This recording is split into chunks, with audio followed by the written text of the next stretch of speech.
nou ja, goed, een bijzondere dag voor iedereen. Ik heb zelf 2 kleine kinderen die nu wat ouder worden. En de jongste had het er vandaag over dat hij heel druk bezig was met een werkje op school. Dus ik laat me lekker verrassen. En we gaan natuurlijk op visite bij mijn ouders en bij mijn schoonouders voor Vaderdag. En we hebben op die dag nog een verjaardag. Dus eigenlijk weer een heel druk programma privé. Maar dat zijn bijzondere dagen wat je moet koesteren. En ik heb een hele hechte familieband.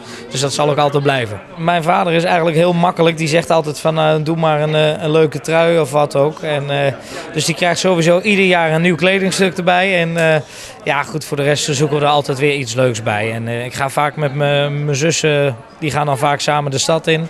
En die kiezen wat leuks uit en dan doen we het met elkaar. En dan maken we er een gezellige middag van.